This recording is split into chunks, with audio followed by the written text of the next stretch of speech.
Oh,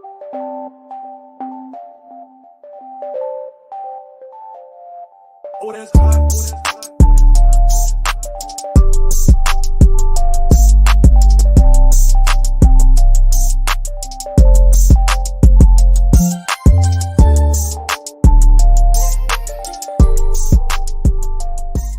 Hey everybody, welcome to another episode of Nothing's Wrong podcast. I'm Isabel. And I am Catherine. And welcome to another Sunday. And today we have a special guest, but when he gets in here, that's when we'll put him on. So guys, make sure you're liking and sharing and doing all that stuff right now before everybody gets up in here. I'm doing the same thing. I'm going to do the same. Yes. How was your weekend? The weekend has literally come and gone. I don't know if I'm the only one who feels as though the weekends or just the weeks just go by like clockwork. Like we're already in the 5th month and it's about to be the 6th month. So I know that's pretty fast. And I'm like, wow, May's already done. Right. So get your life together. I know we've been saying that consistently every weekend, every time. Yes. Get your life together. Get your life together right now by liking, sharing, and following on our social medias at Nothing's Wrong podcast, as you guys can see from the little link below that's telling you everything to do. If you want to support the channel, you could also hit up the Cash App $ Nothing's Wrong pod. I also want to give a big thanks. I know she didn't get in here yet. Latwanda, thank you so much for your donation. Yes. It was so nice of you to participate, and I thank you so much for tuning in on Sundays and being involved. And like I love and I know we tell you guys like, you know, donate and, you know, thank you, all of it helps, but when you guys really do, it's like, oh shoot, you guys were like, you know, we're like only half kidding but not kidding at the same time. So when you guys do support us, it's like, okay, I feel y'all, you know, we ain't wasting no time, we feeling this. And that's exactly what this show today is geared to be, a show about demystifying spirituality. Somebody, don't need to say no names, but somebody left us a little comment. I thought we wasn't going to give that person no shine, but no, but I do want to bring up people because I feel as though this person basically came at us and told us that we don't give any educational value to the show. And, you know, the trolls will say whatever for attention, but I feel as though like when people say things like that, it's always okay, that's fine. But then you have people who support you and tell you you're doing an amazing job and donate to you. And then you're like, okay, well, who do I believe? The person who, you know, has trolling on their mind, or another person who's finding the value and doing, you know, the work and giving you praise for speaking about these certain topics. And I know we speak about different topics all the time. That's maybe not everybody's cup of tea, but that's why we put this together, so we can be on a platform and discuss our opinions. You know, I thought that was the whole point of coming into Nothing's Wrong, because nothing's wrong. We're not judging you. We understand that not everybody thinks alike. We don't want everybody to think alike. And where you may not find value, another person may find it extremely valuable. That's life. But so forget about what I said. For real. And at the end, no, it's not forget about what you said. It's just like, the thing about it is like people are not going to like the content that we bring on the show, and which is fine. And it's not for you if it's not for you, but if it is for you, you get involved. Like I love it when we may like take other people on a whiff, like I'm about to sign off, they're not talking about anything I want to hear, and then the other people who stay and actually like continue the conversation. This show shifts to what you guys are talking about. So if we're talking about something and then it relates to you and then you have something to say, it shifts on what you want it to be talked about. And I think that I'm glad that we have a platform where we can have people just talk about the things that they really want to talk about. Maybe you can't talk about it with your friends or your family or whatever the case may be. But here you get to be yourself and open up and actually work on the things that you don't want to work on. Sometimes people think of things and then they don't work on it. Right. But I know the show tonight has nothing to do with all this conversation. But then it kind of does, because I feel as though spirituality comes in different waves and ways in your life. It's not always just like straight up, I'm going to meditate, this is that. And I think that's another thing, because I know this person came from the conscious community, which I have a problem with conscious communities or woke communities or anybody who labels themselves as anything really, because I feel as though it puts you in a box, but that's besides the point. But more so, I feel like people, especially just like I said, want to put you in a box, and we don't necessarily come in the box that's marked spirituality. And some people, because we speak about it, think that that's the only thing that we're going to be talking about. It's like, I thought I was going to come here for spirituality. Yeah. And it's like, sometimes we talk about crypto. Sometimes we talk about relationships. Sometimes we talk about mental health. Sometimes we talk about, dating. We speak about everything. I mean, that was the whole point, but Azari. Whoa. Hey, hi, Azari. It's been a while. I know. I was like, whoa. I remember what you doing that over name. here in these parts? Thank you for coming through, Azari. It's been a while. So, we should just get straight into it because and we could talk about how we feel. Right. I'll just resend the link. Okay.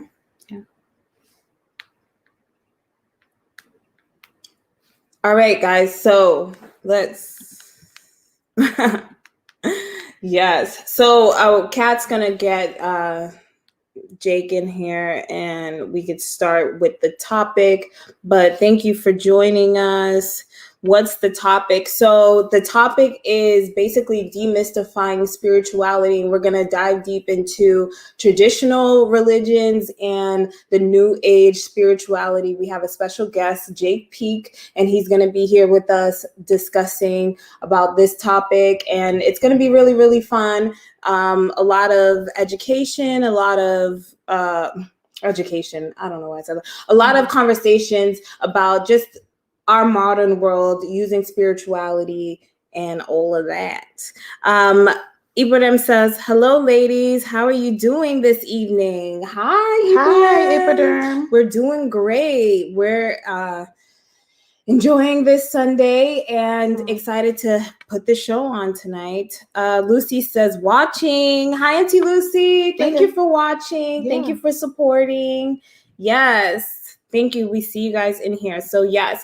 And so we wanted to get into this topic because I feel as though like right now, I feel like there's a huge like shift of energy of what's going on with people. And I'm just finding a lot of people are struggling with their spirituality right now. Yeah. And I wanted to kind of get somebody who may not be in the same traditional religion, and we just want to talk about how it all connects and how we can all, find different paths. Because I know in the new age right now, crystals is hot, tarot is hot, astrology is mega hot right now, and these are all trends, especially in the new age. And I just wanted to. Oh, hi Lucy. Hi my Lucy. Hi my lovely nieces. Yes. So I just wanted to get into that. So what do you kind of think about, the new age way of this spirituality? And people are kind of remixing it. They're taking like these kind of old traditional spiritual practices and bring it into this new age and then kind of scaring themselves out of it. Yeah, I've seen that a lot for like tarot readers. There was one tarot reader that I really enjoyed. I think also I'm going to reiterate is that women love to tap into their spirituality. Right. I know a lot of men do, because the man who left the comment, he obviously tapped into his spirituality where he was trying to find information in regards to that. But women, I think a lot of them are into like tarot reading, but then some of them are not, because traditionally, if you're Christian, it may be an evil thing to tap into, right? Mm-hmm. But I feel like the cards sometimes just reinnervates the things that you're thinking about. It just puts it into play, and you're like, hold on, that's exactly what I was thinking. But the moral of the thing is, I think that these things are tactics to help us become a better person, so we can move to the right direction. And then sometimes it just really matters about the person and how they want to portray the information. Some people get it and then they forget it. And then with the horoscopes and all that stuff like that, astrology, people are they know the horoscopes. Like, I remember when I was a kid, I used to look at newspapers just to get my horoscope. You know, right, silly. Right. Jay says, "Hey Jay, nothing's new under the sun. Understand what is traditional versus what God teaches." There is, from that beginning of what you just said, nothing new under the sun, and I think that's such a deep statement that people kind of breeze past that whole idea of there's nothing new under the sun. Yeah. That right here is just all repetitive. It's all the same thing happening over and over and over and over again. And we see it in movies, and we see it in artists, and we see it just different versions of the same thing. And so I think that's like a really interesting topic. Okay, guys, so we have Jake in here. So hi, Jake. Let's bring him in. All right. So you gotta just basically okay, there you go. Oh, okay. Hi everyone. How are you? Thank you for hanging out with us tonight. I know. Thank you. Oh, you ladies are beautiful. Thank you for having me. Oh, you're so sweet. Thank you. Where are you guys based out of? We're in LA. We're in LA. Yeah. Okay, what part? So we're like right now we're in San Pedro, but we were in West Hollywood. Yeah. Oh, okay. I used to live in downtown LA and in Little Armenia, Hollywood area. Okay, all right. Cool. So you know the LA lifestyle. Absolutely. I love the LA lifestyle. Okay, because we're going to definitely be talking about that mixed in, and just talking about, I don't know how much you know, what did she tell you what we were talking about today? I kind of did, but we changed the topic to demystifying spirituality. Right. Okay, that's amazing. Okay. Right. Yeah. I thought it was better than verses, because at the end of the day, it's not a verses thing. It's more so, it's all about spirituality. Hopefully you tap back in because we lost you. I'm here. I'm just posting the flyer link. Oh, okay. Do your thing. Yes. So, we wanted to, we'll wait for him to come back on, and I'm listening. A little introduction. He can still hear you. Yeah. Oh, okay. No, we can give an introduction when he's showing himself. So, what were you saying before that? We were talking about. We were like looking at what Jay was saying. Nothing new under the sun. Understand what is traditional versus what God teaches. Okay, so Jake, you're back. So, for our viewers who probably don't know who you are. Yeah. We came across a video that you did with Storm Monroe. Shout out to him. And we were watching it together, and we were like, okay, he's saying some stuff. He knows some stuff over here. I was like, what? Okay. It's always like a little, you kind of have to tiptoe around people with certain things. And we're Haitian, and we know that you were talking about voodoo and Santeria and the different religions and different things like that. So we wanted to definitely have you 3 come weeks in Haiti itself, like literally immersing myself with that spirituality there before. Okay. Oh, cool. We definitely want to, because we're, like she said, we are Haitian, but we didn't tap into the voodoo, and we're Americanized, and we're from the East Coast. So a lot of that is like scarcity for people. They think it's evil, and they don't want to tap into any of that. And as we got older, those things open up, those avenues open up, and then you look into it, and it's like, this is not actually scary. There's a lot to learn here. There's a lot that wasn't taught that you can actually learn and grow from. So introduce yourself. Let's do it. Okay, so hey everybody, I'm fashion designer Jake VP. I'm a spiritualist. I've been a spiritualist for almost 12 years now. I'm fully initiated into Palo Mayombe, which is a spiritual secret society, fraternity, yes.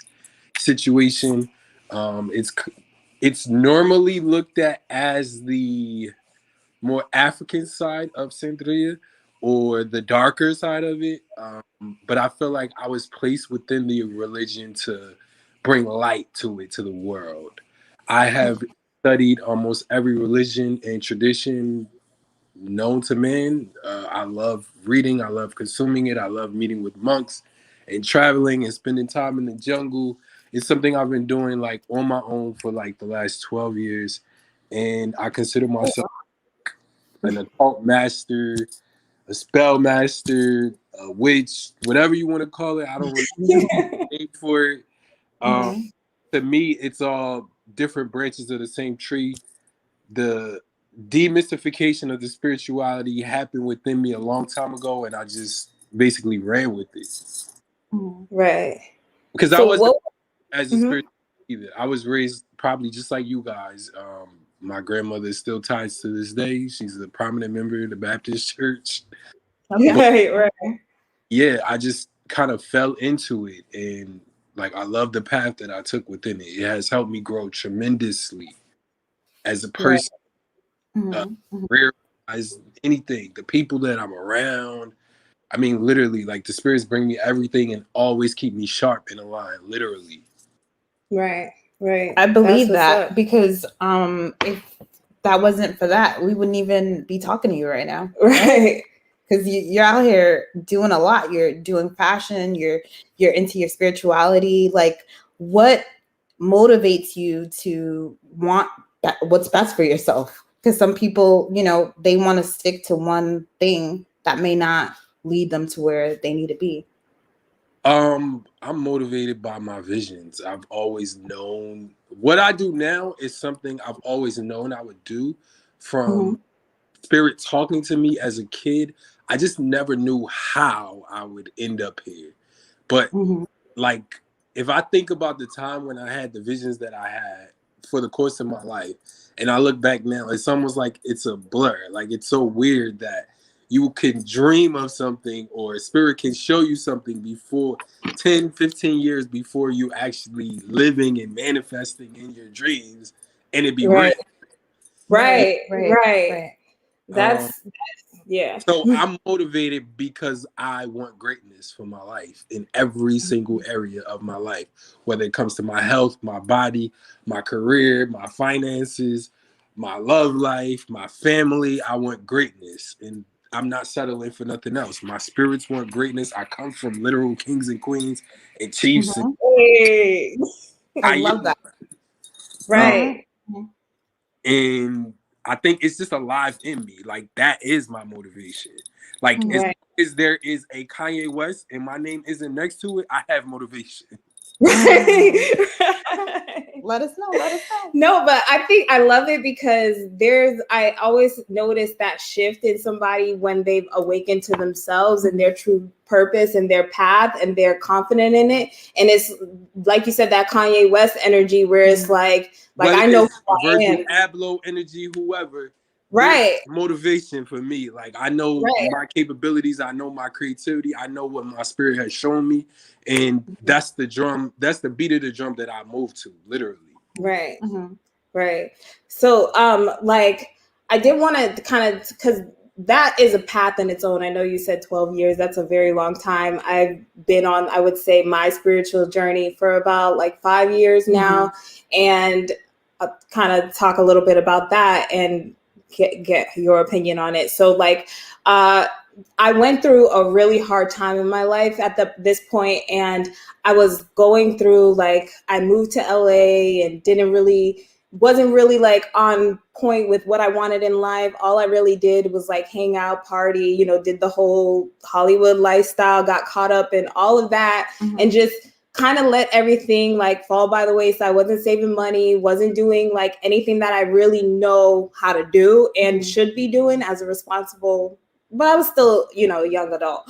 And so fell through some hard times and went through super hard times. And, you always go to religion and you try to figure it out through religion. And I was praying and I was going through this stuff and it just wasn't clicking for me. Like it just wasn't clicking. Things were moving, but it just still wasn't going the way that I needed it to go. So I started doing more research and looking into things and started looking at different religions. And so went into, I always, as a young kid, always looked into like different similarities between different religions and all this stuff.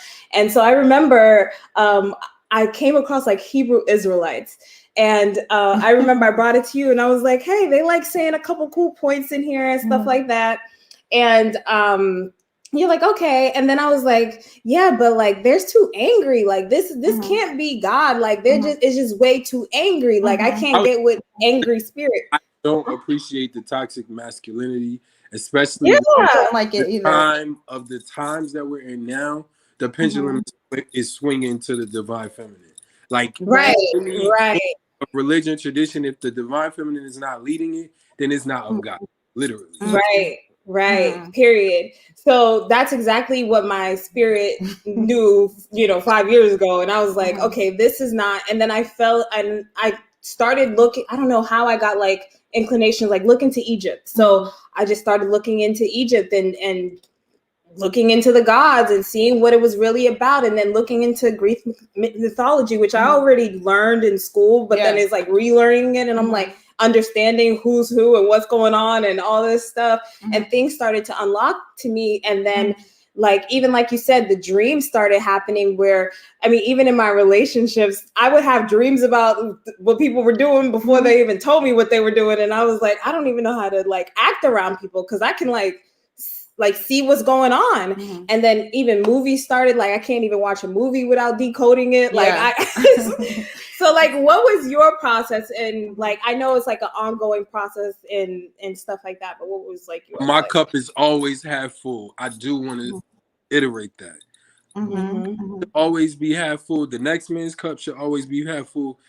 You can learn from the sun if you look at it good enough. Right. Oh my God. And I have. It's true. So Portal, guys. Anyways, keep going.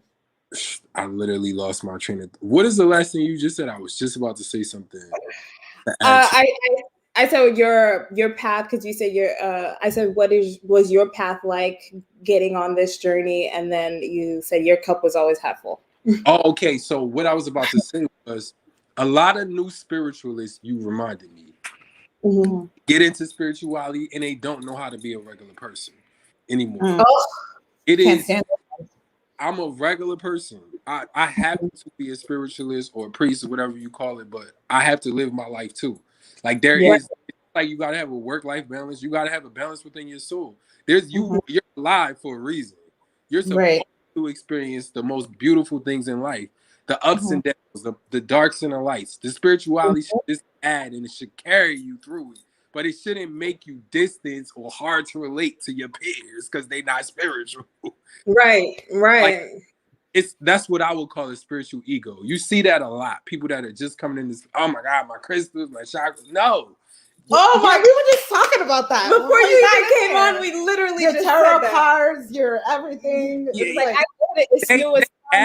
They can help you look into situations, but they shouldn't distance you from the people you get. You become different. Yeah, you could be evolved, but everybody got their place. So what? This person is a junkie and they da-da-da-da-da.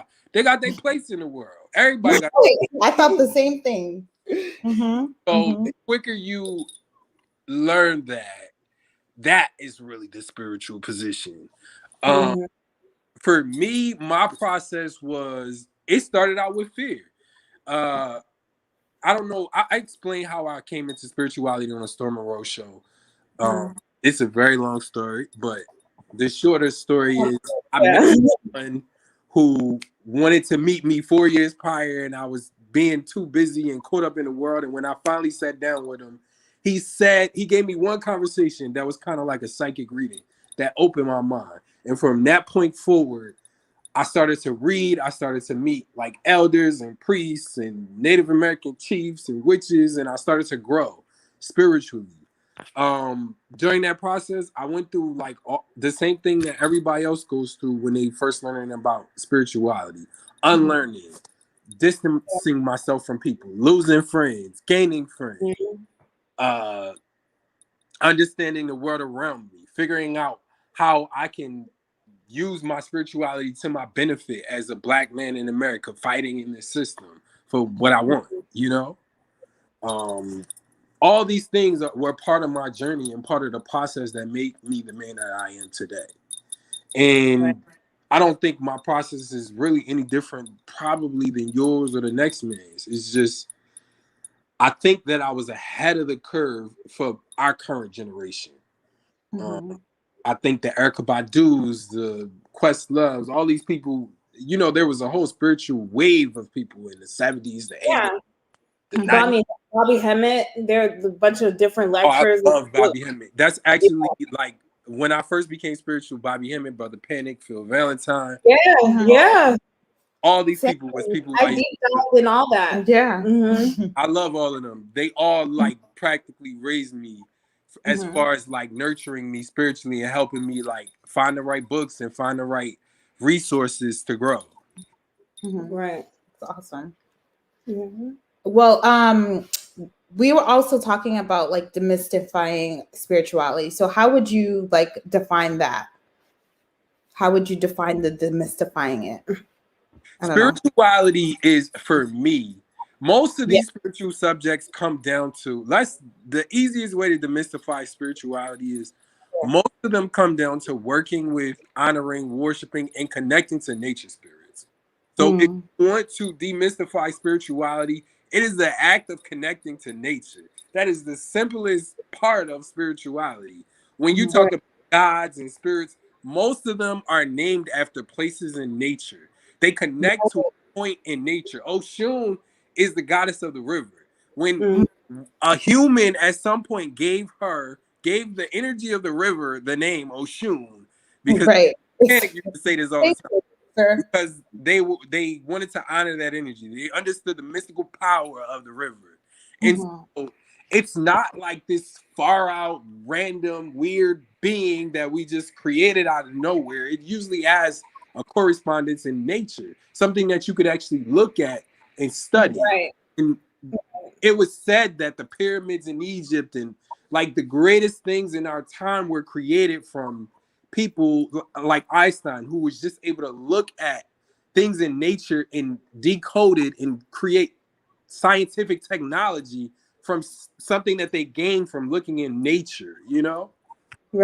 So spirituality is like the science of studying nature. That's the simplest way to demystify. Voodoo, Palo, Santeria, Yoruba Ifa, Candomblé, Umbanda, Espiritismo, all of these systems are just talking about nature, literally human nature, spiritual nature, aspects of nature, all in one. I like that you said that, because with voodoo, when I got a little less like learning about that, because I was watching like things on YouTube and finding out the beauty of Haiti, and it's really beautiful. I haven't been there since I was like 2 years old, so I actually really beautiful. Yeah. And so they were also their government was talking about voodoo, how they, you know, that's the power of Haiti. It's like the spirituality, how they take everything spiritually. So it's like not how evil people say, like people will do obviously evil things, like there's good and bad in everything. But yeah, go ahead. No, I'm listening. Keep going. Oh, okay. So what I was wanting to ask was, because you've been to Haiti, right? And have you been to Haiti? I have. Okay, so how was your experience there as an American Black man? As an American traveling through Haiti, it was good. I mean, it was tough. I've seen things that I probably would never want to see again in my life, to be honest with you.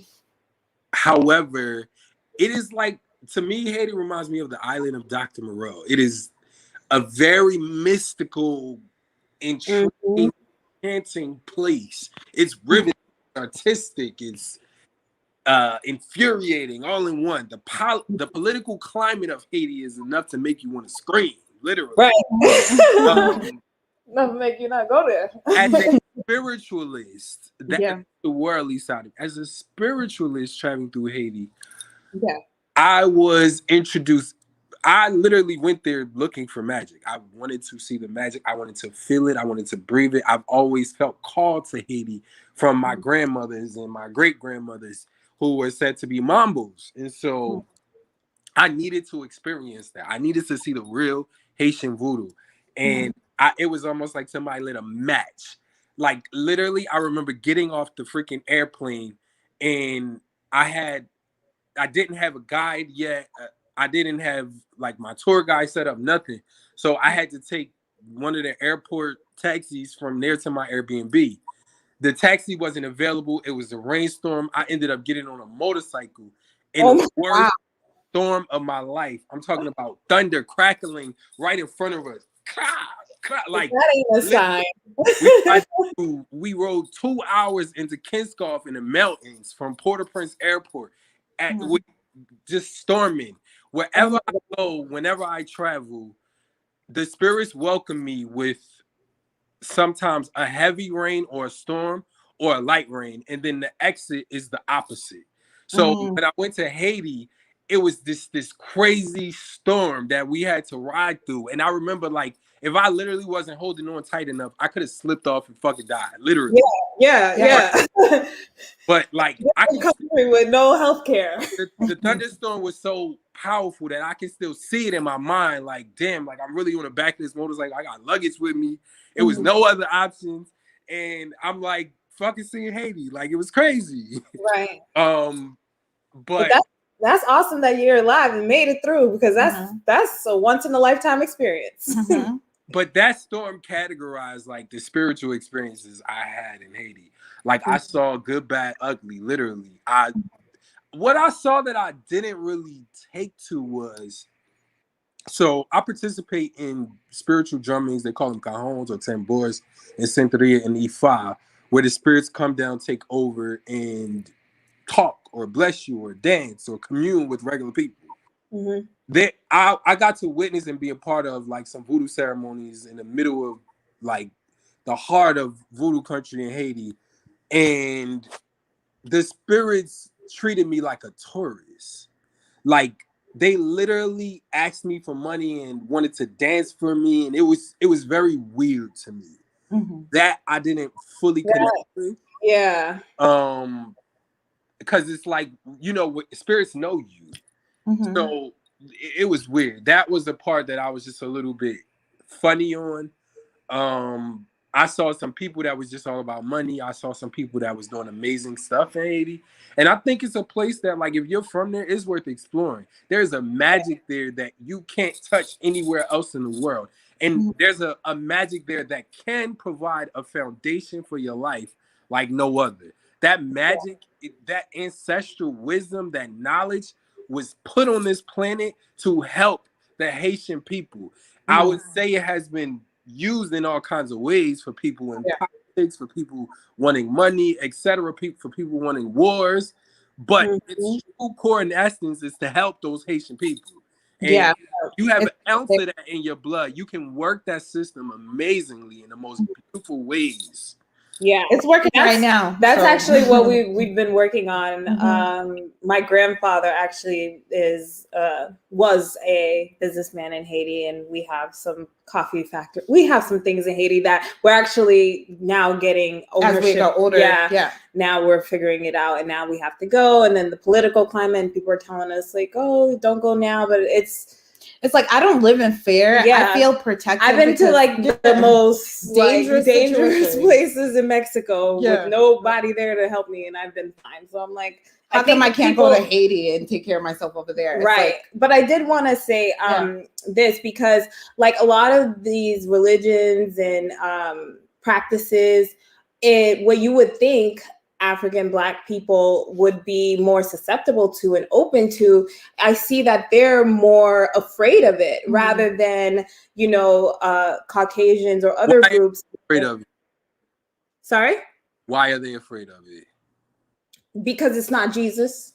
Because they've been programmed to be afraid. Exactly. That's what I was getting to. And, you know, then I have friends out here, especially, that are completely open to it, practice it, do things on the, and these are like Caucasian, successful people, and people who are open to these different religions, whether it be Hindu or whatever. It's just whatever they're going to get to what they want.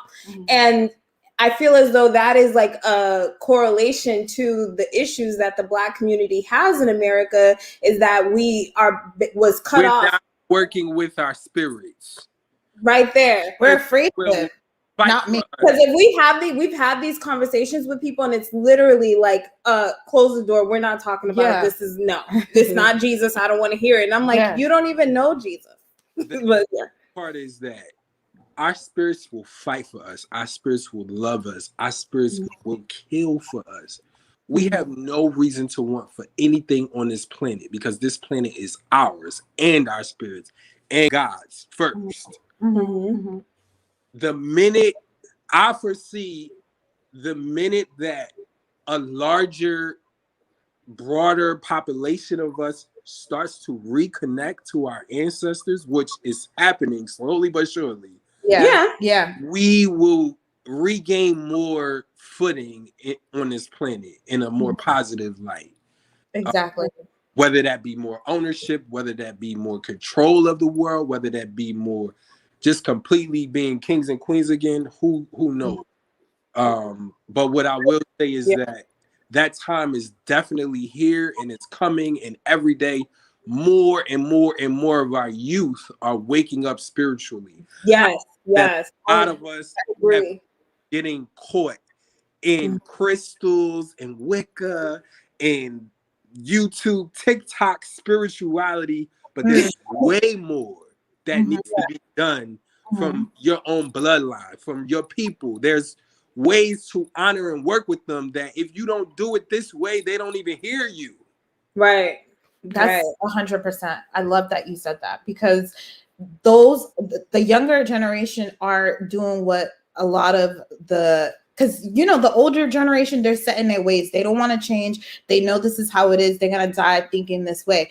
But I love that the youth and the people, but I think it's an individual thing. I think individually, you're going to go through a dangerous moment. I've always told our listeners, like, you're going to get to a point where you're in danger, and then you're going to finally figure out a way to then make you wake up. Yeah, exactly. And that was like the same thing, like with us, is like when we woke up, we woke my mom up. What happens. The same thing with me. She was like, and then she started noticing, and then she's older, obviously an older woman, and so like you said, it's not an age thing, it's an individual thing. And I think, like, to even what he said is like, because I believe in like people doing the individual work. Like if you're going through a hard situation, you need to figure it out, and you can get through it. Like nothing is permanent. It's just temporary failures. It's not real. You can always get out of something. And I think when people give up and they think that, well, I'll wait for somebody to come save me, whether it be the government, whether it be Jesus, whether it be any, come save me, that's where you get stuck. It's when you take the responsibility and you say, you know what, I have to make the proper changes. I need to connect with myself on a deeper level, need to connect with my ancestors. I need to know what's actually going on here. And that was like part of, like, for my, I would say, awakening or whatever. I first realized what was around me, like, uncovering the government and seeing what was really going on, the puppets and all that. And then I was like, okay, I see what the world is like. Now let me see what I'm like. Like, I see all of that, but what about me? And then 2020, like, especially, that's when we were saying 2020 vision, and everybody got this vision and seeing. And then 2021, it's like, now everything's getting exposed. Everything is exposed for you. And it's like, now it's kind of like, I'm just seeing the divide in people kind of, and it's interesting, but yeah. I don't know. Literally, I think you hit the nail on the head. Hit it. Yeah. What do you feel the experience for, like, the 2020 vision and the exposing through spirituality? Do you think that it's something that we as humans had to experience this with the gods? Yeah, with the gods, the warfare. Like, because I feel like the veil is dropped and like everybody's here. Well, they've been here. I think that it's more so of people now noticing that they are here, the ones that see the vision. Yeah. And that's why things were being exposed, because it's always been here, but now you can see, And so I definitely seen, and it's crazy to me that the entertainment industry has gave us the opportunity to know the truth of everything that's going on. I don't know if you ever heard of a show called The Stargate. Yes. We just tapped into that, and I just feel like, what, you watched the whole season, or you seen just the movie? I might have the whole thing. I'm very familiar. Stargate is talking. The TV show is mimicking something that it is said that we had the power to actually create. It's basically describing something that Native Americans, Egyptians, portals around the planet that we had access to, and we would time travel through and communicate through. And so the TV show and the movie is just an exemplification of that. Exactly. Right.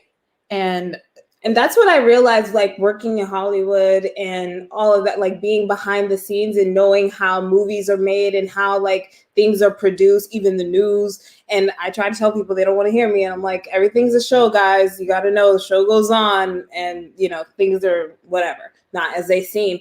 And what I like, especially like we were saying, like everything, the stories are always just the same stories and told in different ways, but it's the same stories about these same gods, personalities, characters. That's just continuing on. And that's kind of what Jay was saying, nothing new under the sun. Like we're in a constant cycle of like the same stuff being recycled over and over, like the Matrix, just like, we're in this like Matrix right there. Yeah. For me, with Black Hollywood specifically, we need to start telling our stories. We tell everybody else's story. We tell every hurt and pain and sadness and traumas that have been fed to us. But bare minimal are we telling our magic? Are we waking ourselves up? There's a reason why Disney and the white media and the Hollywood mafia shows and is waking all their children up with every movie they can get. A lot of times with our magic. We need to be doing that times 20. And could do it better. But then when you watch the media and the black when you watch the black shows, it's like we kind of just make fun of ourselves all day. And it's like, that's not gonna actually. This is a level of programming. And it's a level of programming for the last 30, 40 years. And until it's going to take a lot of undoings, a lot of truths, a lot of situations for people to come up out of it. Right.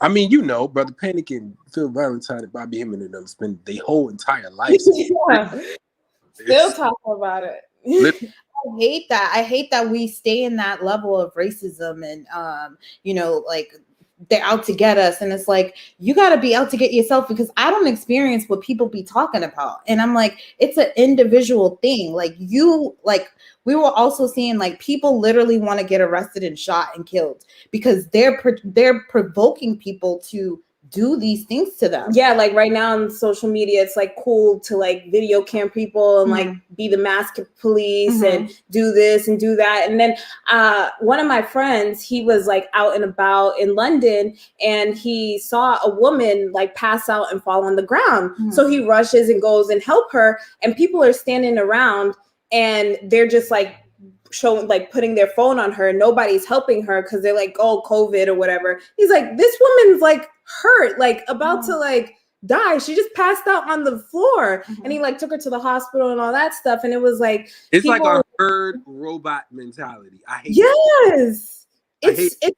It's like you forgot how to be a human. I would just pull out my phone. Something dangerous is happening. I'm just going to pull out my phone. I'm not going to help. I'm not going to be here. I'm going to use COVID as an excuse not to help you. And it's just like, I think it also has to do with home training as well.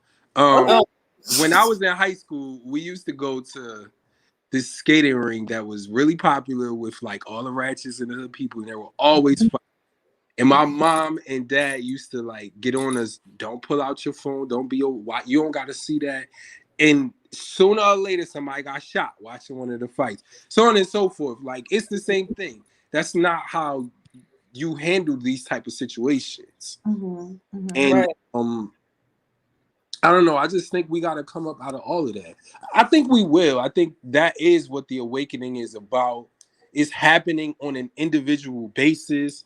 Yeah. But also the illusion of individuality is an illusion.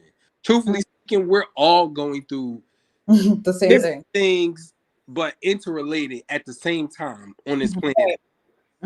It's a collective force. Right. And the illusion is what appears as individual experience. Right. Because that's the divide. It's like the illusion of, you know, just all the polarities. That's all an illusion because it's all just half of the same thing. It's just one thing. It's one. Well, actually, it's not one. It's the zero, the whole thing. But we break it up in pieces and we're broken up apart. And that I feel as though like we are waking up. But I think the biggest wake up is people are going to wake up to the media that's been lying to them. And I think that, and this, I know we're on social networks now, but being like canceled or blocked or a lot of things that we say, you know, they'll put like a little, oh, you can't say that at the end of it and stuff like that. And it's like a lot of that. They don't want you to wake up the people they want to, because they know there's a big mass awakening and more people are, because I know even some spiritual people, and we were saying this before, that they were super deep into tarot and all the crystals and stuff like that. And something happened. And then they, you know, was like, oh, forget all that. I'm running back to Jesus. And I don't want to talk about that stuff anymore. And I'm like, okay, you know, some people, you know, and so some people have those experiences in life for a reason. And, right. You know, sometimes it works for them, sometimes it doesn't. I'm not a person who preaches. I don't believe in proselytizing. Right. Look, if praying to the green frog over there work for you, if it makes you feel love and it makes you feel happy and it lights up your spirit, then pray to the green frog. Right. Yeah. Praying to the tree outside and giving it offerings and talking to the spirits of the tree gives you amazing insight, gives you amazing dreams, helps your family, then pray to the tree outside. Literally. But find your faith. That's the only thing I preach. Find your faith. When some shit go down here, when buildings blow up, when a war starts, when somebody in your family gets into a freak accident, who do you run to? You should know that it shouldn't be when the situation happens. That sense of faith is so important to your experience on this planet, to your existence, to knowing who you are, to walking in your purposes, having a sense of faith. That's where me and atheism divide. I went down that road too, and that is exactly where it divided with me, because I was like, no, I've been through way too many experiences. I've seen way too much as a kid. I can't go that road. Like I feel like there's people who like kind of block themselves from the spirit or probably never had access. But if you had real experiences, I think it's kind of hard to go down that road. Yeah, it just doesn't add up. Yeah, literally. Yeah. But I mean, if they want to, but even in that, because I know a couple of atheists, and even in that, like, and they're successful, I still like, even they don't realize that their power is coming from a source that they're actually feeding, whether if they know it or not. They usually have a really big ego. And I'm like, that in itself is the energy that you're, but okay, fine. I guess it's nothing. It's nothing. It's just random acts. I mean, yeah, I would agree. You just said something. They're successful. Success is not a measure of spirituality to me. Right. Spirituality is what you've been through, what you came through, where you are. It's some people were born successful. Some people were born with access to money. Some people were born with more resources. And some of those people are the worst human beings that exist on this planet. It is what you do with the resources that make spiritual, that makes you a god, that makes you an awakened being. And I think there's different measures and different paths within these topics that we're talking about. But I think a lot of youth and a lot of people who are new to spirituality just assume that because someone's a celebrity or because someone is successful in their career that they're doing something right, or they're living right or whatever. And who knows they have, you know? Yeah. Where are you at? Where do you live? Ooh, Miami. Yeah. That's nice. What made you go out there? Well, when LA shut down due to COVID, I just saw my spirit telling me to move. and I listen. I noticed there were a lot of people, a lot of my peers living a lifestyle, losing their apartments, trying to figure out how to make it. I refuse to do that. Okay, right. Let them know. Always want to be ahead of the curve. I want to always be aligned with spirit.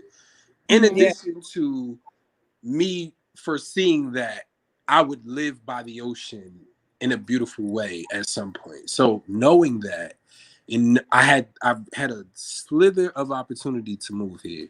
I took it. Right. Awesome. I love that because we are by the water too. That's why we chose this area. Yeah. Because it was by the ocean, and I love, being by the water. I know last episode we had Latwanda, and we were talking about the water spirits. The water spirits. Yeah. Do you know? We kind of spoke about that, and we were talking about how I was highly connected to the water spirits. They say a lot of people get their gifts from the water spirits. So before you say that, I wanted to say, because I was watching a documentary on Native American culture, and they were saying how, and I watched this a couple years ago, and I've always been doing it since I've heard it. Anytime you're next to a body of water, put your hand in it, connect with the water so it can continue to know who you are, and that anytime you get in the water, your spirit's familiar with it and it won't hurt you. So I've been doing it. I haven't researched if it was correct or not, but I haven't had any issues with the water, and I've been, deep water kayak and everything, beat up by the water, and I've been fine. But go ahead and say. Don't have any issues with the water. So that's a deeper aspect of spirituality is the issues with the water part. Yeah. Well, okay. So go into that. Yeah, please. What do you mean by that? There's a lot of Africans who won't swim because they're afraid of Mami Wata or Yemaya or Mama Chola. They say that they're so connected to her. She loves them so much, certain priests, certain people, that if they get in the water, she'll take them and they'll never come back. Because that's what I said. There's literally been people that's happened to. Like it's a thing. That happened to my ex's friend. That happened to him, and then at Venice, this last summer. Yeah, that was really crazy. So taken by the rip. Yeah. Even in Mexico, we almost got taken by the rip. But I was like, good thing I know what I'm doing. But it's a real serious thing. It's a real serious thing. I've always been, my spirits have always worked very closely with the water spirits, and I've always had dreams about water spirits and different things in the ocean and different intuitive parts of my life coming from my connection to the ocean. So I just personally try to honor and work with that spirit all the time. I'm always at the beach. It cleanses me. My prayers are heard and carried out in the universe very effectively from being by the water. And I think if you just do anything with respect, you always going to experience a positive in life. There are instances of karmic situations. There are instances of family situations that when you look into certain, it could be random people who are experiencing these problems with the water, but usually there was something there that led to that point, I can't speak on because they're all different, but what I will say is that if you respect nature, nature respects you. Period. And what about the people who may live in the inner city? Because I feel like that is hurting a lot of Black people, because we need the sun, we need to be outdoors, we need nature, especially because we need that vitamin D longer than other races, and we need to really absorb this energy, and that's not really in a Black American culture. Even to really be outdoors, we're really outdoorsy people. We like to hike, do sports, things like that. And I feel like a lot of our issues, you kind of hinted, is a lot of the remedies is just kind of being in nature, connecting with nature, and all of that. So what do you think about that? I think that, again, it's a level of fear and program response. The news tell you don't go outside from COVID. Now it's a whole lot of people who just stop going outside and probably will fall habit outside. Or not being outside without a mask, which is crazy to me. Like I know they put out that mandate, and I was like, "Who was outside with a mask on?" I didn't exactly. To me, like the sun is healing to the body. Your body can feed the sun, literally. You could fast from sunlight in itself.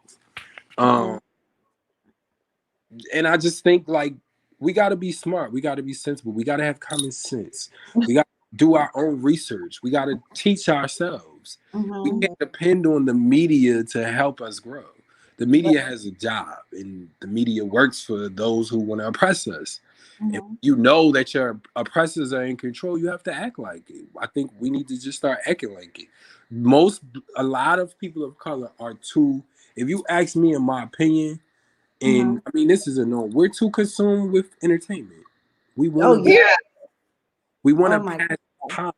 We want to be, our idle time, our idle minds is our downfalls, if you ask me.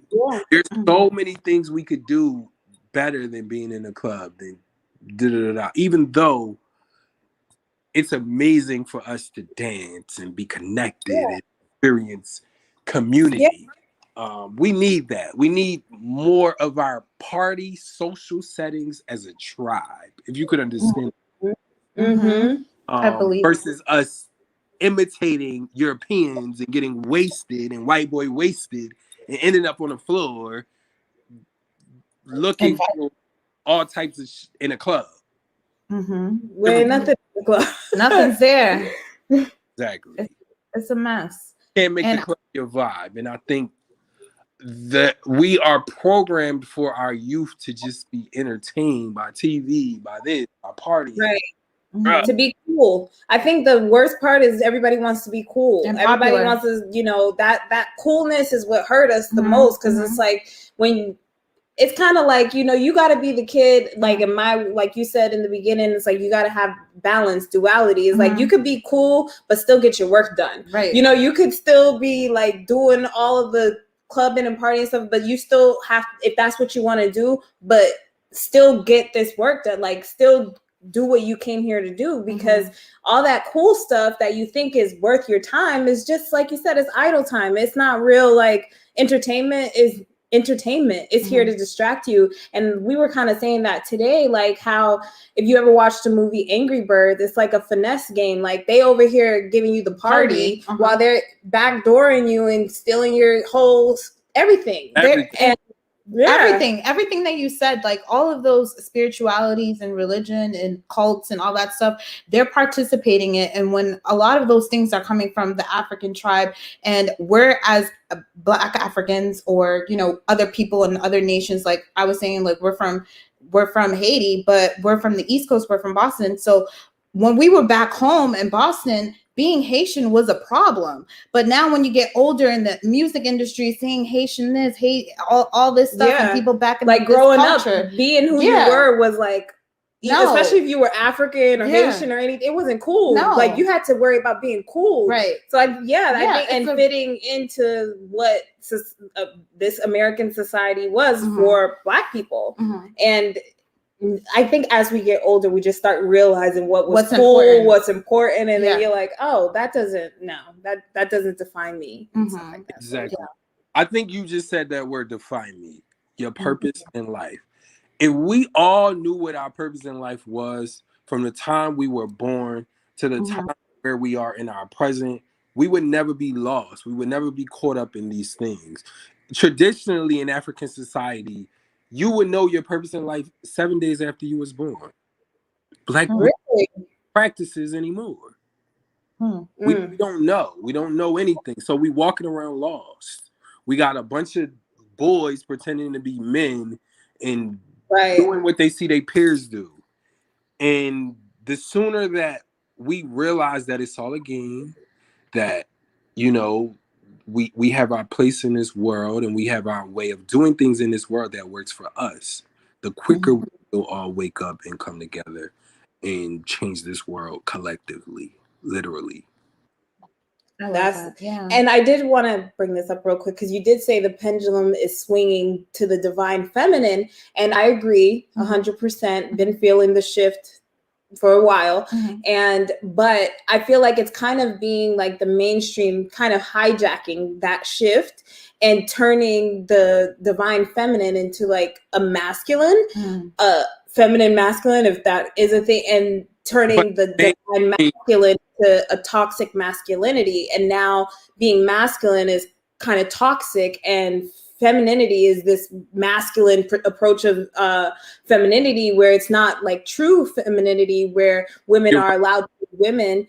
And it's like a hijack of what's actually happening. And but you just said it. You started off with mainstream. The mainstream is not your God.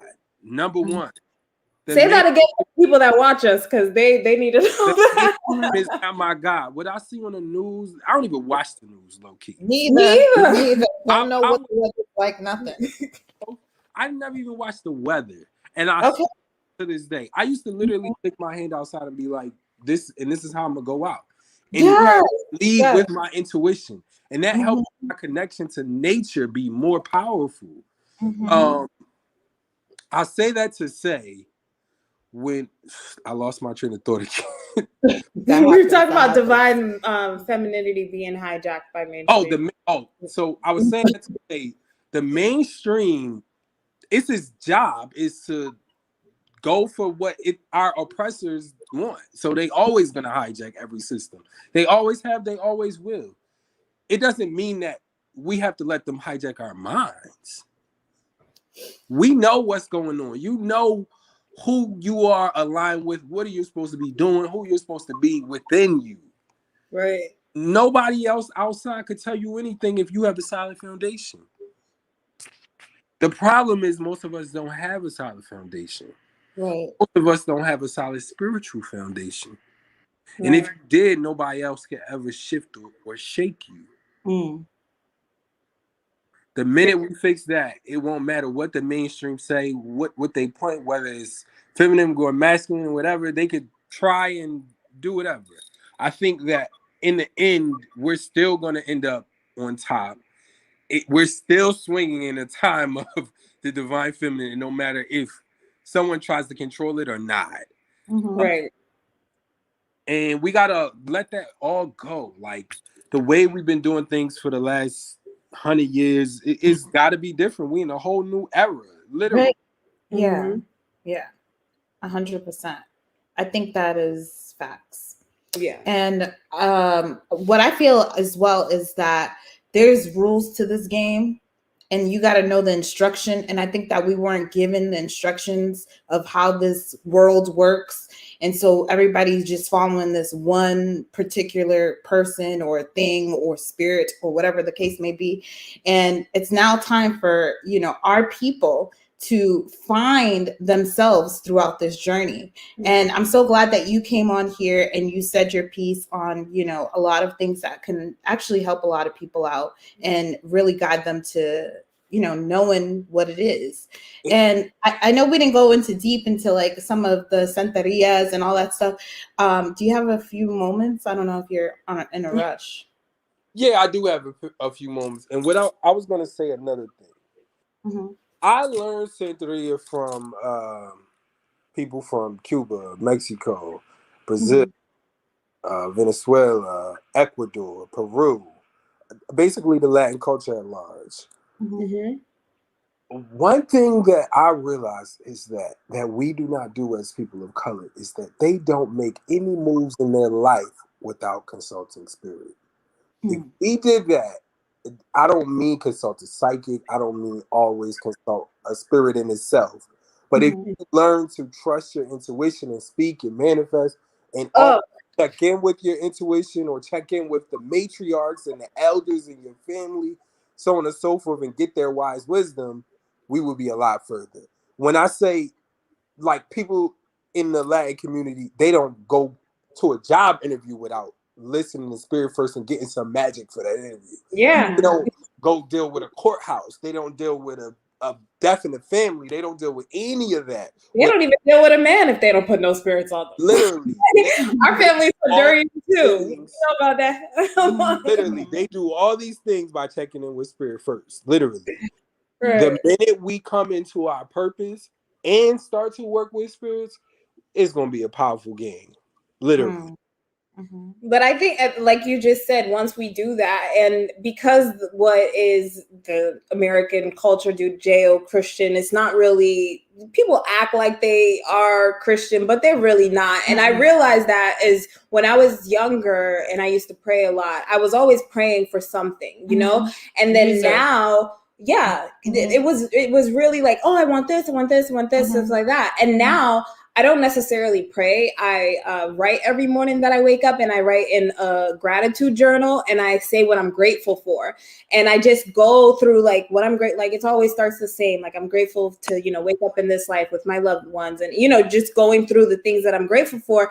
And like, while I'm like, everything starts unlocking things. And then I'll say, I want to do this and accomplish this. And then the next day it will be like, oh, and, I followed my intuition. I'll just be having a real conversation with spirit, whether I'm writing or saying it or whatever, but just by being grateful first and giving gratitude and thanks and knowing that you have help here instead of like, I know we think of like helpers, but it's like, no, they're helping, but they're not your helpers, meaning like, go do this and do this for me. Like you got to still treat spirits with respect, the way you would want to be treated, like show gratitude and give thanks. And I think that's something that if we could start there with every day, just giving thanks, like real thanks, and realizing like, hey, you woke up in this reality. You didn't have to, like you were saying like the other day, like, hey, I was in this dream and I jumped out right in the nick of time because I was about to do something crazy.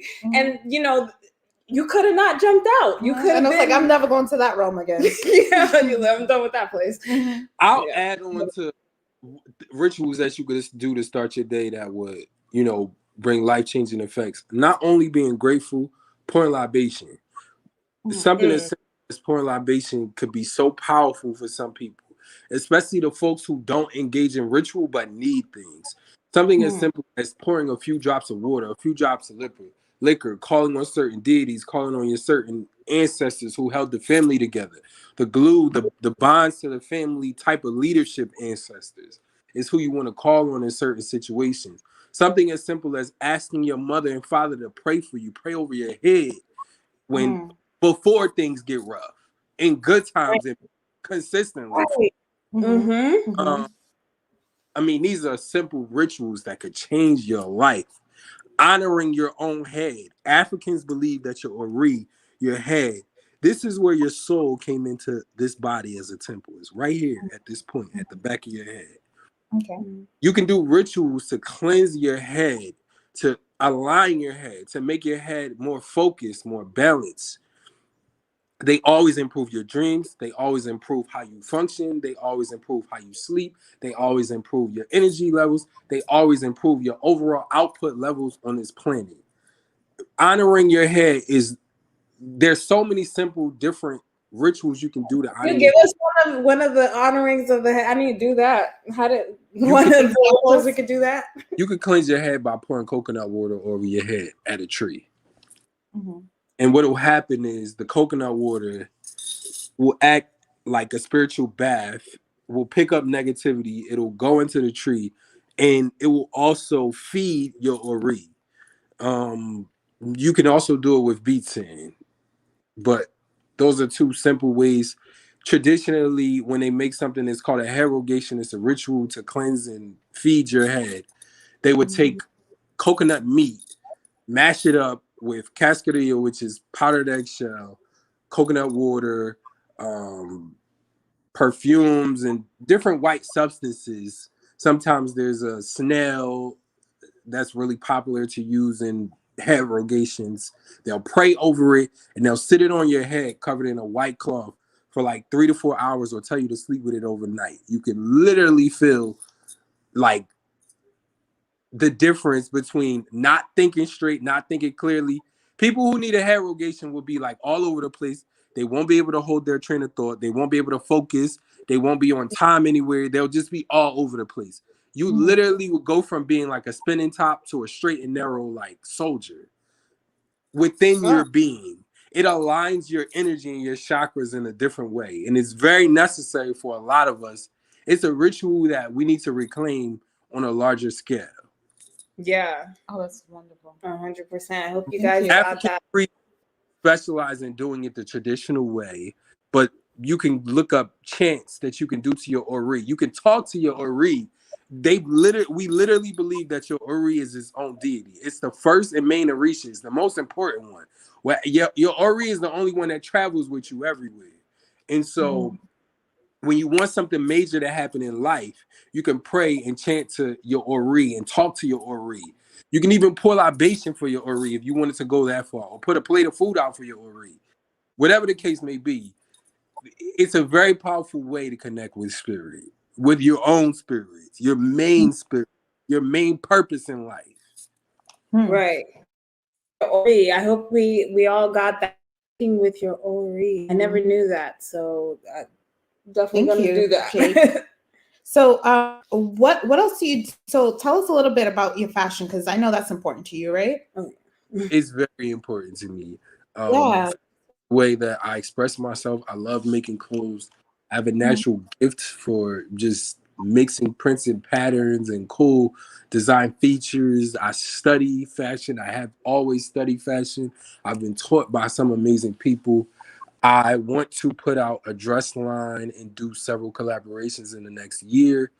I have a candle business by the name of Celestial Acumen.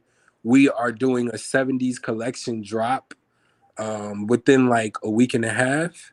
And in a few months, I'm going to start adding on clothes to go with my collection drops for the candle business. Oh, wow. I love candles, so I'm definitely going to check that out. Yeah, our candles are magical. The testimony. You're giving us juice and we can't even hear you speak.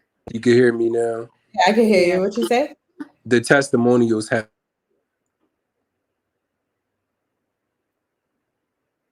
I think when you're doing something, we can't hear you.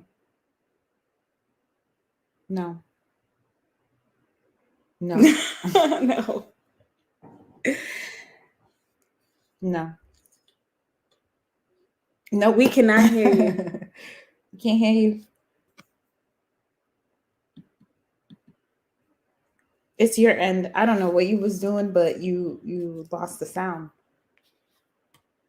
No. We can't hear you now. Nope. We can't hear your whistles. Nah. Nothing. No. Okay, guys. Why don't you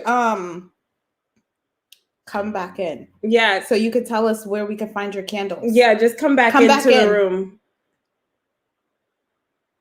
We can't hear you. Come back in. Yeah. Yeah. So, I mean, this has been a great conversation. Yes. Thank you, Shireen, for being here. Yeah. Hi, ladies. Interesting conversation. Yes, it was. Yes, it's very interesting. And thank you guys for listening, because that means that you are open to hearing different religions, different spiritual practices.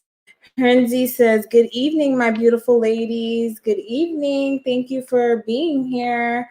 Okay, Jake is back in here. Okay, right. Sorry for the disruption. You know, maybe the powers that be. Who knows? They don't want to have you speaking. We don't know what you were saying. So my candle company is called Celestial Acumen. It's a blessed manifestation technology company. I originally launched it a few months before I spoke on the Storm Road platform. In the last 3 months, we sold over, let's say, 8,000 candles. Huge. We got hundreds of positive testimonials on the magic that confers from me and my sister blessing these candles and just putting nothing but family ancestral love into them to change people's lives. Literally, every candle we sell has a purpose. They all come with rituals in order for you to help you guys manifest in a stronger way. Simple rituals like those things that I was telling you about, the Ori, talking to your mother and things like that. We're relaunching. We completely sold out for the last 2 months. We revamped the product. We revamped the packaging. We revamped the oils in the candle. We started over to make just a superior product than what's out there. We're about to drop in a week and a half. Around the 21st, we'll start taking pre-orders. We sell out usually in the first week. Yay. It's a limited supply, so you gotta get it quick. Yeah, I'm like, I'm definitely gonna jump in there. I love candles and candle magic. They smell amazing. And the next collection drop is going to focus on helping people sleep better, cleansing people with rainwater. And the third candle is called Electric Groove because it's a 70s drop. And that's just about aligning all your chakras. So those are the three purposes that we're targeting this collection. Last collection, we did Royal Blessings, which was a money manifestation. It worked miracles for people. We had people hit the lottery. We had people get jobs. We had people secure apartments. We also did the clearing last time. The clearing literally just broke away spells, negativity, cleansed people's homes. Literally, I have people who have businesses that had amazing cleansings from using these candle products. Are those still available, or is the next drop not going to be? They're going to have to wait until the spirit tells me to bring those energies aligned again. So we literally create these products as a family with my spirits. My spirits tell me what people need, and I put them out into these products. Amazing. Everything is hand poured. Everything is made with love. I've been a fashion designer for 12 years, so we really put the fashion edge into a spiritual product. Beautiful packaging, everything curated in a fashion sense, you know? Amazing. Yeah, I mean, it's amazing. I work with fashion as well, so I definitely I love your idea of combining a collection with clothes and a candle. So it only makes sense that I add in clothes because clothes is something that I do very well. Right. And it's something that the world hasn't even seen what I have to contribute to, you know, creating beauty in the fashion sense. The world hasn't seen it yet. And so I think that is the next alignment for us, is to start putting out clothes. I always want to focus, from now on, I want to focus on women's clothes first. So it'll be something like women's tops and women's dresses and swim. Ooh, nice. Can't wait to see these. And will these be, I know maybe early, this will be in the luxury market? No, I always want to do stuff it's like affordable luxury. It's always going to be over H&M, Zara's price point, but never like Louis Vuitton prices. So like mid-range brands. Mid-range bridge price point. Okay, great. That's awesome. Amazing, good quality stuff. Like probably around Ivy Park, a little bit more expensive than them. Okay, nice. Because I do believe in quality. I've been working in the luxury market, mid-range luxury market, and I think that's also something spiritual. What I think, and with fashion, especially when you get a quality product and with quality materials, and you have real people making things.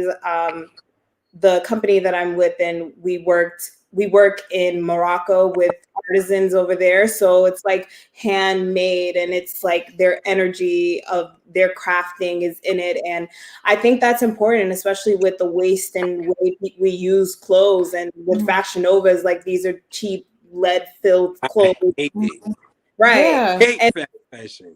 But people don't realize the connection of what you wear, even the energy. Like I get, like, I haven't eaten meat in 6 years, but I can understand the idea of having leather on a boot and why that would be like spiritually, all aligned. So I mean, I do take quality is important to me. I was about to go off on that.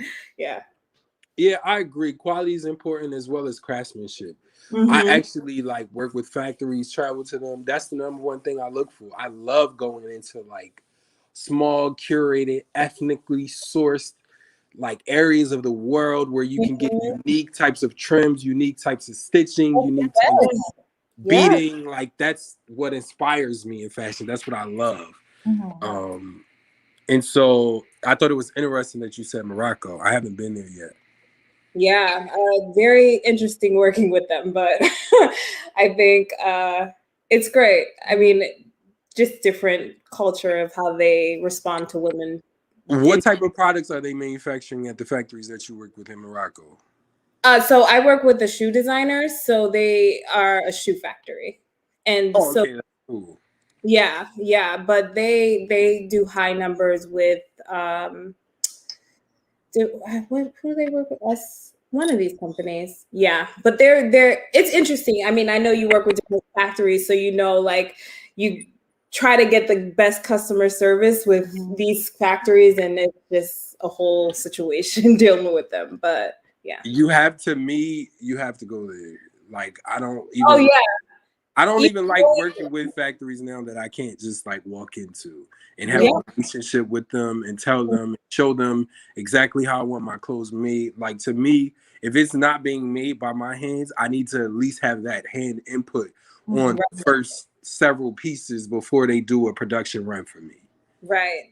And I think that, like you said, but that's you being serious about what you're doing. And that's what when I came into this industry, and I learned from the head designer for who we work with. And I work very close with her. And she took me under her wing and really showed me the industry and how she works. And it was just like, we're going to Mexico. We're going to go see the factory. We're going to go do this. We're going to do that. And it's just like, she was like, the way you make it in this industry, and she's pretty much made it. She's in all the luxury markets now.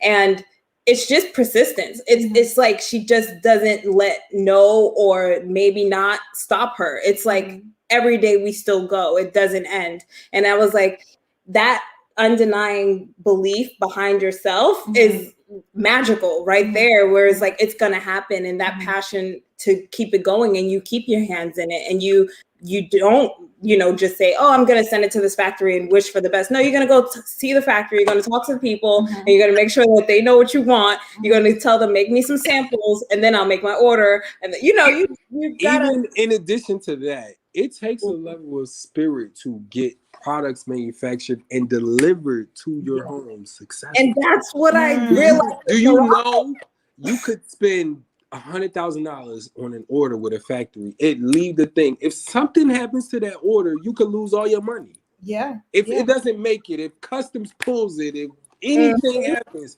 it literally takes the faith of God to get that stuff from some of those factories in these random weird places to your front door. Your faith has to carry it all the way through. Yeah. And working with precision factories and being clear and communicating with them properly, like it's so many levels. It takes such a team of thought to get these products made and delivered and bought to us here in the US. Right. Yeah, it's so true. And I think that is also the beauty in it. It's like when people, and it's going to kind of go weird, but when people work on themselves or do the right thing, you don't realize how many other people you enrich just by you starting a company and saying, I'm going to create these clothes, and then you hire this factory or whatever. You're in that process hiring or giving money or providing wealth to the sewer, the seamstress, or whoever is doing it. You're providing all this for other people. And this is like the ideas that people really need to think about before they kind of get scared out of doing business or starting their dream. Is like, by you starting and doing something, you're actually helping a chain of people that to produce that idea, you're helping them. And so like, also, in addition to you helping them, we have to think and choose wisely where we manufacture. Because before you get an order for, let's say you want to design this boot, before you get any orders from your customer, and before you get any orders from a retail store, you're giving an order to an entity, to a whole foreign country. So let's say if you focus on Black-owned product, you need to ethically resource your stuff. You need to figure out which country you want to contribute capital to, and which you believe in, and are your beliefs the same? All these things matter. It's true. And that was even when we were going to Haiti, is like what we want to build there and what we want to do there in the future is like. And you got to treat your people good so that they can continue to, produce good products. And it's all about respect. Just like you gotta respect your ancestors, you gotta respect the people you do business with. Because if you're just out there like trying to get products. They're gonna give you some messed up products and nobody's gonna respect your name. So I love that you go out there and you show them who you are instead of just emailing because of COVID time, like, you know. I think that it's important that we talked about those two sides because I feel as though, especially we've been attacked by the conscious community of not being, I guess, Mother Earth enough or not presenting the way they want us to present. And it's like, that is bull. Right. I'm not here for there's a certain way that you have to look at right. I'm not here for it. Are you living here? I'm not your teacher. Right. The spirit is with you. The spirit is with you however you want. If you, the spirit can be with a homeless person on the street, literally. Yeah, they talking to them. The spirit could be with a king or chief. It comes in all shapes and forms. There's no set way. You don't got to look like Erykah Badu to be a good spiritualist. You could look like regular Judy Sims, whatever you are. Right, exactly. And I just wanted people to actually see, like, no, you can look different. You can have other ambitions and still be connected. You could still do whatever you want to do and still be connected to your spiritual. I mean, so it doesn't come in a certain packaging. It doesn't come in the same story. It's individual, but also the same, like you said. Jake, where can they find you on social media or websites? All that. My Instagram is at jakevpreizt, JAKEV as in Victor, PREIZT on Instagram. I also have a TikTok. I'm slowly building that. My website is www.celestialacumen.com, CELESTIALACUMEN.com. Again, we're launching our second drop in about a week and a half. We'll do pre-orders for about a week. Then we'll just go into regular selling for about another week. We'll probably sell out, ship right away, and that's how we do our system. Nice. Thank you so much for tuning in with us. Thank you for being a kind person and say, I don't know who you are, but I'll come check you out. And I'll come chat with you. Yeah. So we appreciate you. Does anybody in your audience have any questions? Oh yeah. They be scary. I don't know. Like sometimes they have questions, sometimes they run and hide. I don't know. What y'all got today? Do you got something to say? Usually they be having questions. I don't see anything. Oh yeah, they put it in there perfectly. Let's see. Nothing's new. Understand. Yeah.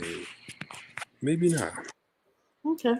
And you know what they do sometimes too? They tune in the next day and then they might implement some questions. Yeah, because we got a lot of East Coast people, and I guess their time sleeping. zone is sleeping. I don't know.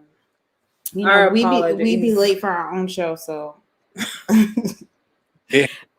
Literally, it happens. Yeah, right. I mean, it's our show, so we do what we want. Go on though. When you get started, and exactly. All who need to hear the message. Right, exactly. The spirits come on because we be freestyling. We just be coming on here, and then whatever our spirits tell us to talk about, that's what we be talking about. So, really, and that's how you should move, literally. Yeah, that's how we've been moving. And I don't know if it's like an LA thing, because when we came from the East Coast, we came to real life and hit like a new movie in Los Angeles. It's like you thought you were in real life. No, this is real life here. And you about to experience your dreams, or you could experience something else. Big failures. So, exactly. Right. Yeah. So how do you ladies like LA? I love it. Oh yeah. I love the lifestyle that I personally have, not necessarily what everybody in LA is doing, but like just because like of the way I live my life, like having a nice day, the beach, the energy of like it's cool to me. I like it. I mean, there's certain parts I'm like, parts that I don't like is the part when we had that shut down. Like LA was popping, everything was great. I loved exactly. Then what happened here? That guy, the governor, and all that stuff, like he was doing, I was like, oh my God. I was just like you. I'm like, I'm ready to get out of here. I don't want to be here anymore. It's no longer Went fun. to Tulum like 3 times. And then now I can't even travel. And I heard you on the storm that somebody asked you a question about traveling thing. You was like, you told them your response about that. Photoshop. Like, yeah. I was like, right. But we're in a y'all don't know how many friends. I know how to finesse the game. Y'all don't know how many friends I got that finesse the game that are everywhere right now. Yeah, enjoying their life. But then I also seen it as a time for me to build more, do more, because I was out there giving everybody, and we were talking about that, like how like people will stop what they're doing just to be on somebody else's time. It's like, nah, like I gotta be on my time because you're doing good, you're rich, I need to get richer. Like I can't be playing around with y'all in LA. I gotta be on my grind. And so that's where I've been at, and I enjoy that, and I'm gonna continue that, and I'm gonna stay in my lane until I need to travel. And if I get invited to travel and stuff, I'll be there. But other than that, I'm on this little isolation. How you like LA compared to Miami? And then tell us about Miami. I love the vibes of LA. I like the nightlife. I like being out in the hills and just feeling fab and just it's beautiful. I feel like I had, for me, LA was like just seeing the way certain people live. Mm-hmm. It wasn't necessarily, I also nurtured my spirit. Mm-hmm. Like, I literally got all my initiations done. Most of them started when I lived in LA. There's a huge spiritual current, spiritual culture in LA.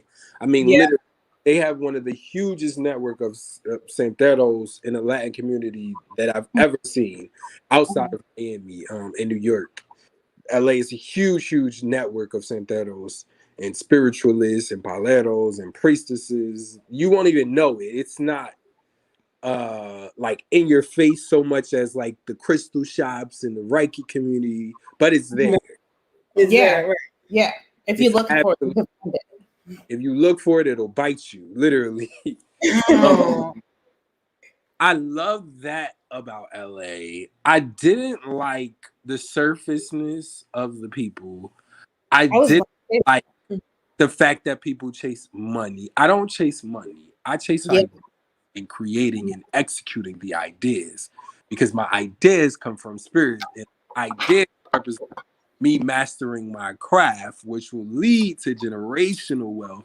Right. We talk about that all the time. That generational wealth is what's important. Right. And people need to tap into that. That's what they need to think about when they're doing things. So go on. Mm-hmm. Yeah, I don't chase money, and I don't believe in people chasing. I don't understand the concept. Money is energy, is currency. Energy is all around us. It's there. You don't have to if it's attracted to you. Yeah, it comes in. Be attractive to money. You don't have to chase it. Right. What I love about Miami is that I built my company here, Celestial Acumen. It's been doing amazing. I'm so blessed to have it. It's my baby.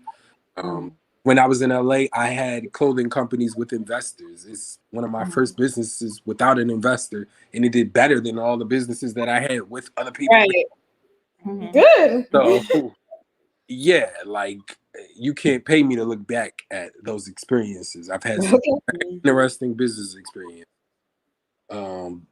dealing with like partnerships and investors and collaborations. What I love about Miami is the beach. The weather here is phenomenal. To me, it's better than LA weather.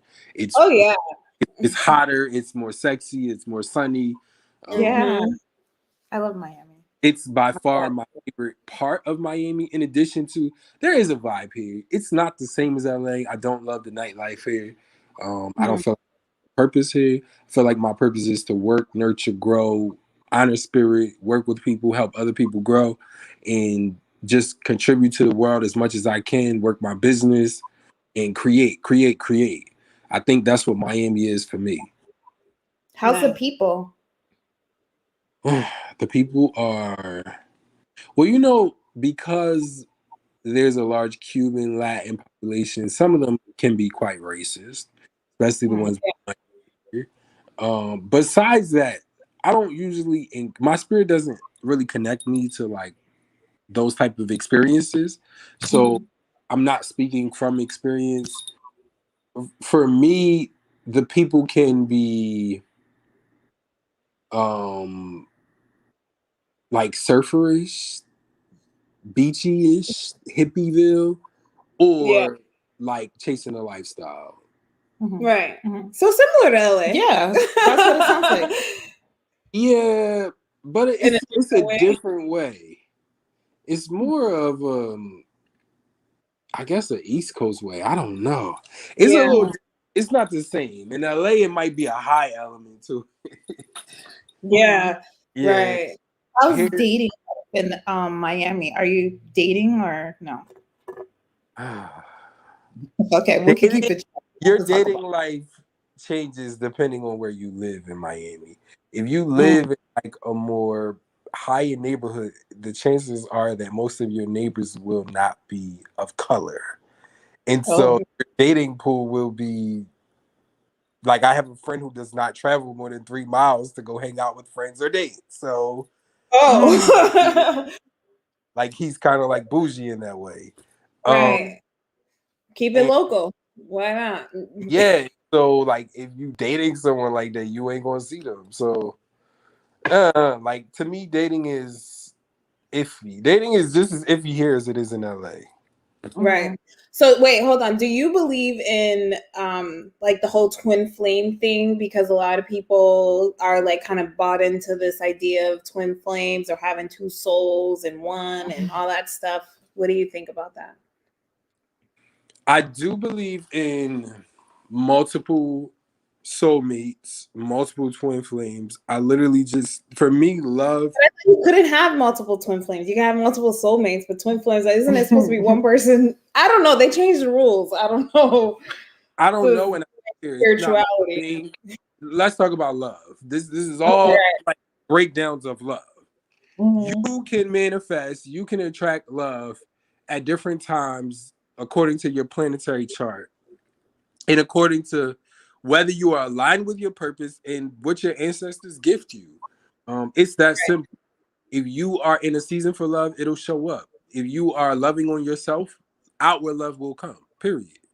It could. You have multiple options. You always do. There's no one in all being in any of those categories. There's no one soulmate. There's no one twin flame. There's no one for that. You have multiple. Some people choose to be with one person or settle in one relationship. But if it doesn't work for you, work on self and allow another one to manifest. Literally. That's my firm belief in love. And it has always worked with me and for me. And that's how I operate with love. Those are my personal beliefs with love. If one shoe don't fit, don't work right, get another one. Oh, okay, yeah, 100%. I believe that 100%. And the other one's going to be a better one. And that has always happened to me. Anytime the other one will be a better one if you do the work. Period. Yeah. Period. But I also think by declaring it as well, I think when people get stuck into, but will I find somebody like this? I'm like, no. Even when I was working different jobs, anytime I left a job, I'm like, I'm gonna get a better one. Always got a better one.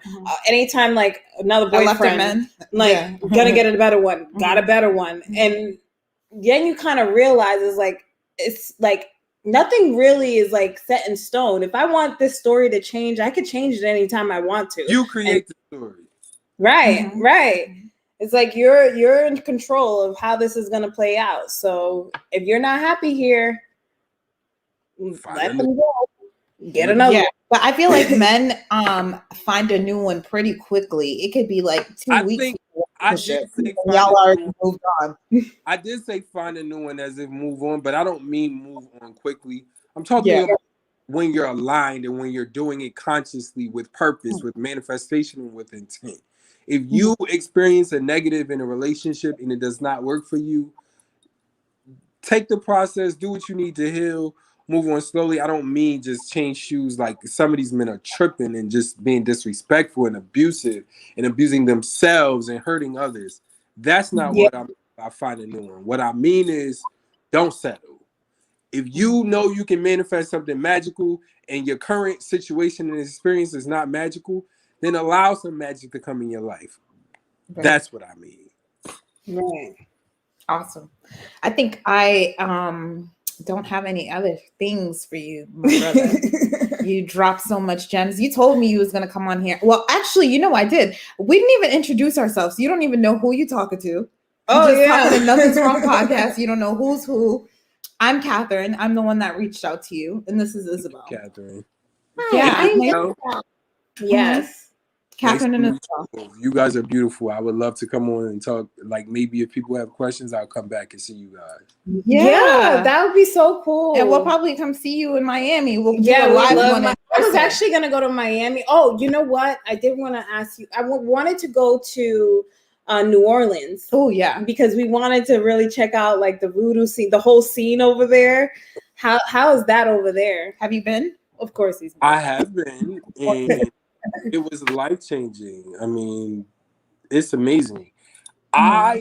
When I went, I didn't know the people I know now. Now there's a brother by the name of Millennial Soulful. He lives in New Orleans. He's a spiritualist. He just got crowned.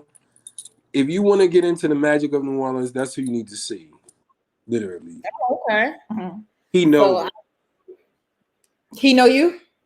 I said he knows. Like he knows the right places. He knows the magic. He knows the people on the ground.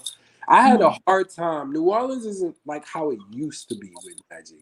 New Orleans was the capital of hoodoo, the capital of the magical essence of our people back in the day. But now, since Hurricane Katrina, we do not own the same level of business that we used to own in the French Quarter and in the main places of New Orleans tourist attractions. And so if you go into a hoodoo or a witch shop, this is chances are that it's not Black owned. And so really, it's, to me, I found when I was there a few years ago, it was hard to find genuine practitioners in New Orleans. However, I just didn't know the people that I know now. So if you go there, reach out to him, Millennial Soul Food on Instagram. He lives in New Orleans. Soul Food. Got it. Okay, yeah, we'll definitely. That's interesting because you know what? I be playing with people because like when people try to tell me they're psychics or something like that, and I was like, oh, okay, because I'm nice and I'm friendly, so I won't call you out outwardly, but I'll test you. I always tell like that's another thing you just touched on. Just because you're a spiritualist, just because you can be psychic, just because you have psychic abilities, doesn't mean you want your job to be a psychic. I do not sit there and read people all day. I have better things to do with my time that pay me more money. Sorry to say, but it's true. No, it's true. It's true. So people will inbox me all day long with all of their. Sometimes it just sounds like a lot. We have to be careful about what we put on others. A lot of times, I will ask that people think before they just pour out to spiritualists.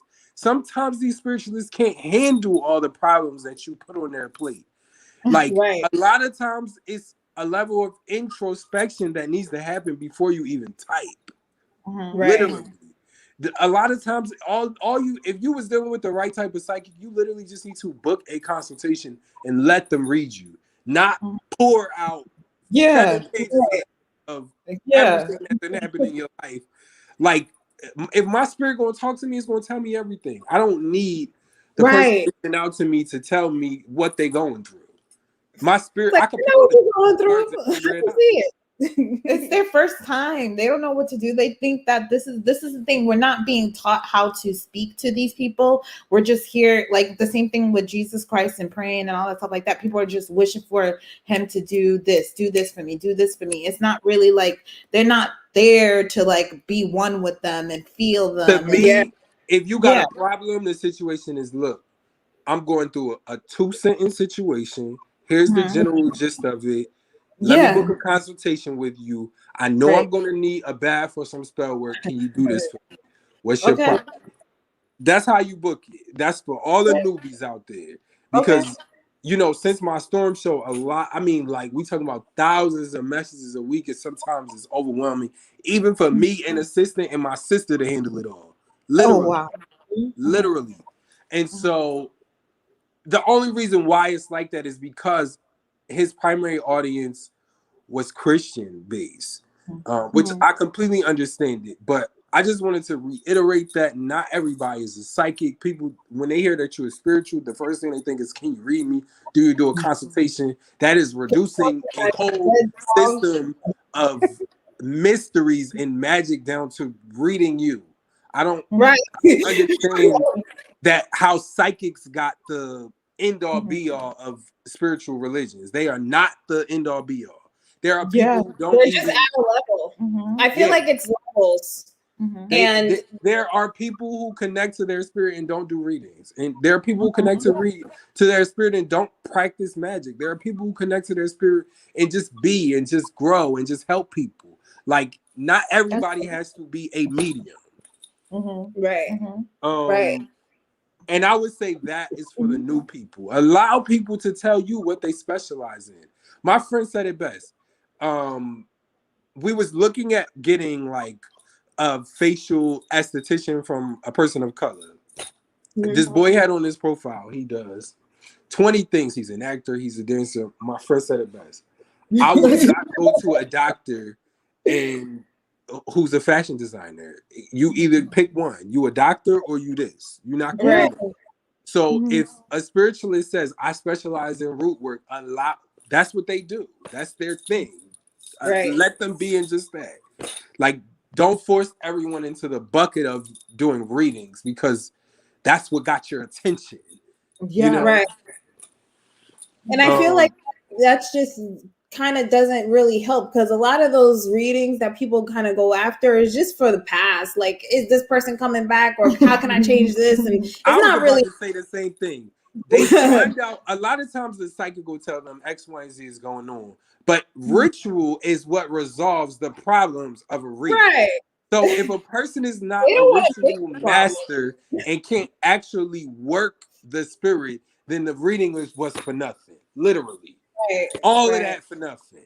And so for me, I specialize in the actual ritual, in the artistry of cultivating ritual and working with spirit. One thing's for two things for sure. My spirit works with me and for me, period. Right. And I mean, I've always said this, like, women, we are, I feel like, just naturally connected to our intuition and spirit, and whether we know it or not, we're like automatically connected, and it could drive us crazy. And women get the bad rap of it, and usually it's like, no, we're getting these messages, we're seeing things that maybe not everybody can see. And like I said, even in relationships, it's happened to me where I was in like having dreams about things that did not, manifested behind my back, but the story like unfolded in my face. And then I'm like putting two and two together. And I'm like, if I present this, I'm crazy. Like, I'm one of the girls that they think is crazy. And I'm like, I gotta say this like in a way that I don't come off crazy. And it was like, even just like a lot of other things. I have a conversation with somebody and like I'll see them in a dream and it will like unlock their whole personality to me. And I'm like, wow, this is, and it, in the beginning, I wasn't really paying attention to it. I was like, oh, this is not the truth. This is just a dream and stuff like that. And then when I started learning my lesson and things actually started being what they were, and I was like, I'm going to start taking this seriously. Everything now is like connecting, and it's not just to like warn me, but to like help me. It's like, oh, well, certain times or certain, like, we'll be watching something and we'll talk about a topic, and then down the line I'll be watching something else, and then they'll bring up like the same topic that you was just talking about. Okay, yeah. And then I'll pick up a book that I was reading, and then that section of the book is on that topic, and then I'm like, all right, I get it. I need to focus on this. I need to focus on this, and it's those type of things that like start to happen. And I think that it happens more often, but I think it really just happens kind of automatically with women. I don't know. Interesting.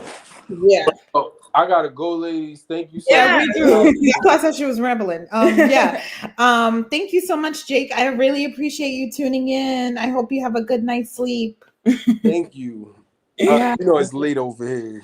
Yeah. We don't want to take up all your time. You're already sleeping on the show. All right. I was at the beach today, so forgive me. Yeah, you good. Forgive you. Get some nap. All right. Thank you for hanging out with us. We'll chat with you in the future, and also for the candles. Thank you. Yeah. Thank you so much, everybody, for having me. It's nothing but love and light here. I hope that you all could take these simple words that we spread and just understand that we just trying to introduce y'all to spirit and drop some gems on y'all to begin to connect with spirit. And wherever you are on the journey, is be happy with it, accept it, be grateful of it. Rome was not built overnight. Spirituality does not happen overnight. sometimes it takes people 10, 20 years to get to a certain place within themselves. And that is okay. Mm-hmm. I know that the TikTok generation expects everybody to be witches and warlocks overnight. Mm-hmm. That is, and may be the case for, their social network, but it's not necessarily true for the reality of living on this planet. Right. All right. Thank you for that. And we'll talk to you later. Thank you, guys. Have a good night. You too. Thank you. Bye. Okay, guys, that was super fun. Super fun. It was super nice to have someone come in and drop some gems on us. Hope you found some value in that, because we definitely did. Mm-hmm. And thank you again, Jake, for just participating with us tonight. And you guys weren't really in the comments, but we'll get on you about that next week. Okay. So if you are still here, please support the channel by hitting a like, sharing, commenting, telling us how you think about this. Also going on our social medias and following us, downloading some episodes on Spotify, Apple Music, I don't know. Do whatever the streaming networks. Hit some more love on this video. Share this if you think somebody needs to hear this.